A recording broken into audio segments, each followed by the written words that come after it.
क्या पाकिस्तान अधिकृत कश्मीर में चुनाव के बीच हालात पूरी तरह बेकाबू हो चुके हैं?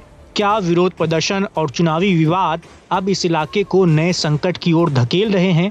और क्या पाकिस्तान सरकार के सामने अब सिर्फ चुनाव नहीं बल्कि अपनी पकड़ बनाए रखने की सबसे बड़ी चुनौती खड़ी हो गई है?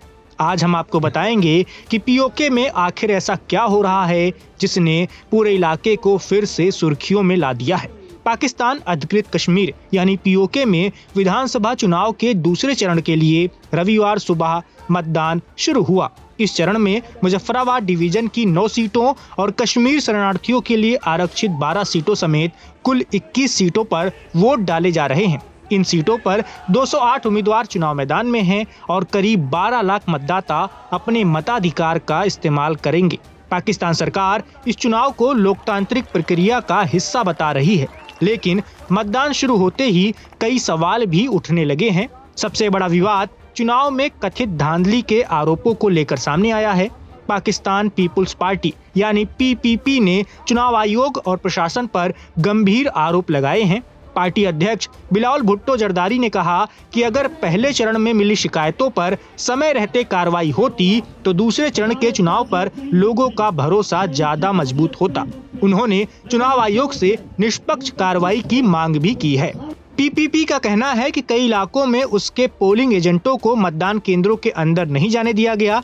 कुछ जगहों पर मतदान कर्मियों के देर से पहुंचने के कारण वोटिंग प्रभावित भी हुई है। वहीं कुछ क्षेत्रों में सड़कें बंद होने से दर्जनों वाहन फंस गए, जिससे मतदाताओं को मतदान केंद्र तक पहुंचने में परेशानी हुई है। पार्टी ने ये भी आरोप लगाया कि कुछ स्थानों पर बैलेट बॉक्स में फर्जी वोट डालने और विपक्षी एजेंट को बाहर रखने जैसी घटनाएं सामने आई हैं। इन सभी मामलों की शिकायत चुनाव आयोग से की गई है। चुनाव ऐसे समय में हो रहे हैं जब पाकिस्तान अधिकृत कश्मीर पिछले करीब 2 महीने से लगातार विरोध प्रदर्शनों का सामना कर रहा है। जॉइंट अवामी एक्शन कमेटी ने चुनाव का बहिष्कार किया है और संगठन का कहना है कि जब तक लोगों की राजनीतिक और आर्थिक मांगों पर गंभीरता से ध्यान नहीं दिया जाएगा, तब तक केवल चुनाव कराने से हालात नहीं बदलेंगे। उनकी प्रमुख मांगों में आरक्षित सीटों की व्यवस्था खत्म करना, स्थानीय लोगों के राजनीतिक अधिकार बढ़ाना और आर्थिक सुधार लागू करना शामिल है। पिछले कुछ हफ्तों में कई जगह प्रदर्शन हिंसक भी हुए।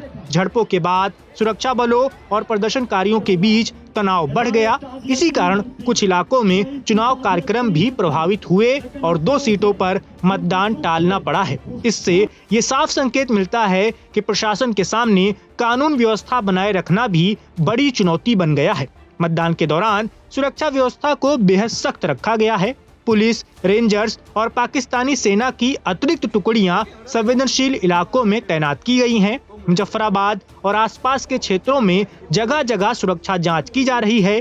कई इलाकों में सड़कों पर बैरिकेड लगाए गए हैं और हाल की झड़पों के निशान अब भी दिखाई दे रहे हैं। जले हुए वाहन, टूटी सड़कें और भारी सुरक्षा व्यवस्था ये बता रही है कि हालात पूरी तरह सामान्य नहीं हैं। अब सबकी नजर इस बात पर है कि मतदान के बाद चुनाव आयोग इन शिकायतों पर क्या फैसला लेता है और चुनाव परिणामों को सभी पक्ष कितना स्वीकार करते हैं। साथ ही ये भी देखना होगा कि विरोध प्रदर्शन आगे और तेज होते हैं या फिर राजनीतिक बातचीत के जरिए समाधान निकालने की कोशिश की जाती है। फिलहाल इतना साफ है कि पाकिस्तान अधिकृत कश्मीर में चुनाव सिर्फ सरकार बनाने की प्रक्रिया नहीं रह गए हैं, बल्कि ये पूरे क्षेत्र की राजनीतिक स्थिरता और भविष्य की दिशा से जुड़ा एक अहम मोड़ बन चुका है। Subscribe to One India and never miss an update. Download the One India app now.